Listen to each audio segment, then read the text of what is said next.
Halo guys, ini kita lagi di Kota Tua. Nah sebelum itu silakan gue perkenalan dulu. Nama gue Farul Fikri Alamadi dari absen 1. Nah ini ada teman kita Alifah. Nih perkenalan. Halo, nama gue Alifah Terniani. Gue dari absen 3. Drill. Oh Alifah. Halo guys, perkenalkan nama gue Azrul Faruli. Ini ada temen gue Safif. Pip. Oke, halo teman-teman, nama gue Safif dari absen 31. Bro, lu kenal diri lu? Halo guys, perkenalkan nama saya Fani Rasman. Hai guys, kenalin nama gue Felicia Nuskawati dari absen 34. Enjoy videonya. Videonya, dadah.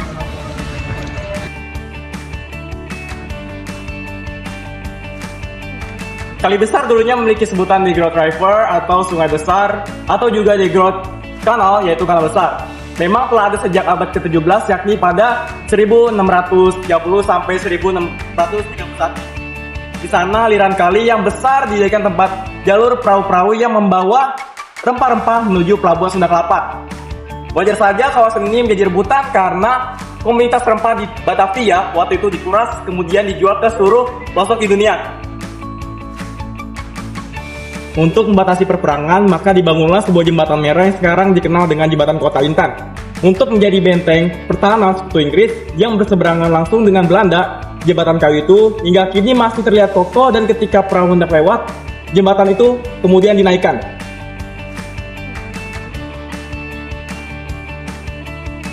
Tak heran jika bangunan yang mengelilingi sepanjang arus Kali Besar begitu besar dan juga bernuansa kolonial. Dulunya, gedung yang ada di sini merupakan rumah penduduk, bengkel perahu, bahkan hingga gudang-gudang untuk menyimpan rempah-rempah. Dulunya juga, kawasan ini dianggap sebagai daerah elit karena banyak orang kaya dan bangsawan bermukim di sini. Nah, para nyonya besar serta nyai-nyai Belanda dulunya menggunakan rok kurung yang sangat mewah, menggunakan perahu yang melintas di perkotaan untuk mengelilingi kampung dan menyambangi kerabat.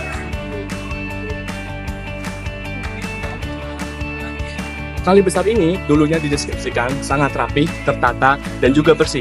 Sehingga kota ini sering dijadikan sebagai kencan untuk anak-anak muda. Nah, nggak kebayang bisa kota Jakarta ini dijaga dengan rapi, mungkin udah bisa menjadi kota seperti Venezia di Italia. Rumah elit di sini hingga sekarang juga masih beberapa yang kokoh. Salah satunya Toko Merah yang berada di dekat halte Kali Besar.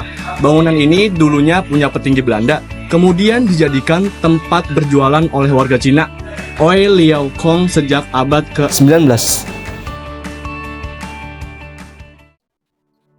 Jadi teman-teman, ini adalah contoh bangunan Toko Merah.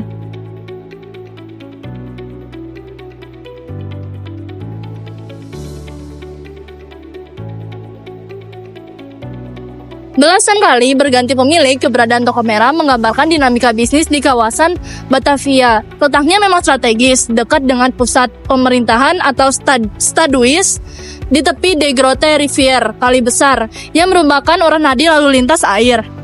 Pada zamannya, Kali Besar merupakan wilayah hunian elit di Batavia, tempat tinggal orang-orang kaya dan para pejabat VOC.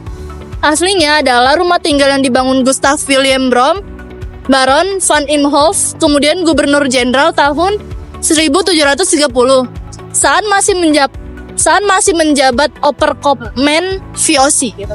Karenanya informasi ini agak diragukan karena bangunan ini cukup besar, nyaman, megah, dan mewah. Tetapi di luar sejarah yang indah, tentunya ada juga sejarah mengerikannya. Ketika zaman VOC, masyarakat Tiongkok semakin banyak mengais peruntungan di Jakarta, sehingga mereka harus membatasi warga Cina yang masuk. Namun itu mendapat perlawanan dari Cina.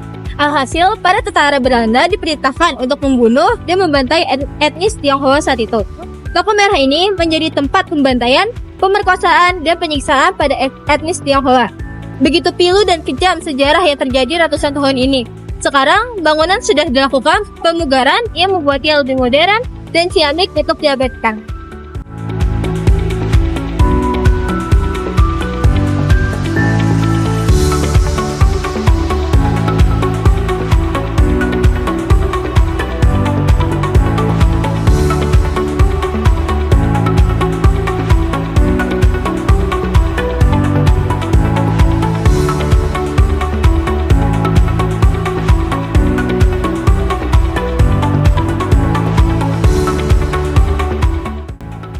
Salah satu elemen menarik dari monumen proklamasi adalah Tugu Petir.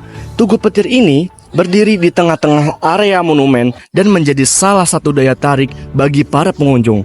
Bentuknya yang megah dan unik membuatnya menjadi simbol kuat dari perjuangan kemerdekaan. Tugu Proklamator di Taman Proklamasi Jakarta merupakan salah satu penting yang memperingati peristiwa proklamasi kemerdekaan Indonesia pada tanggal 17 Agustus 1945.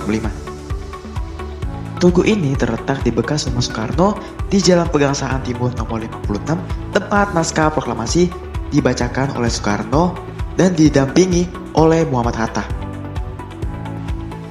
Kesimpulannya, Tugu Proklamator adalah simbol penting perjuangan bangsa Indonesia yang dirancang untuk mengabadikan momen bersejarah proklamasi kemerdekaan. Tempat ini bukan hanya monumen fisik, tapi juga pengingat akan semangat kemerdekaan dan perjuangan bangsa Indonesia. Tugu peringatan 1 tahun kemerdekaan Republik Indonesia adalah sebuah monumen yang didirikan untuk memperingati ulang tahun pertama kemerdekaan Indonesia pada 17 Agustus 1946.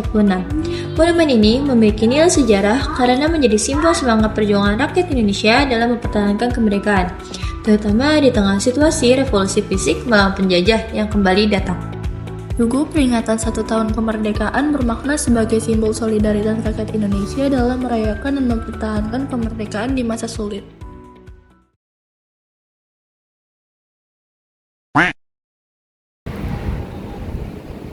Kali Besar dulunya memiliki sebutan The Growth River atau Sungai Besar, atau The Growth Canal yaitu Kanal Besar. Memang telah ada sejak abad ke-17, yakni pada tahun 1630 sampai 1671. Di sana aliran kali yang besar dijadikan sebagai tempat jalur perahu.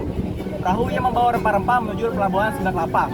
Wajar saja memang kawasan ini menjadi rebutan karena komoditasnya di Batavia waktu itu dikuras kemudian dijual ke seluruh pelosok di dunia.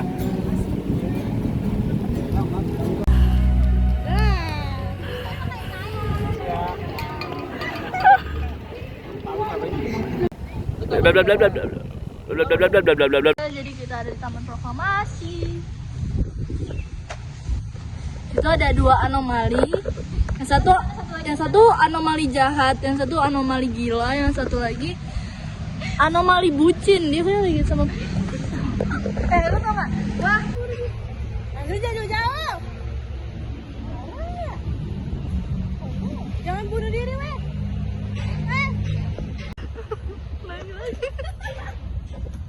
Konsepnya buyar. Bubar. Ini masih terlihat kokoh dan ketika perahu sudah lewat, jembatan kemudian di Kesinian banget anjing. Kesinian banget cepat. Gak kelihatan. Goblok banget. Lu namanya begini anjing.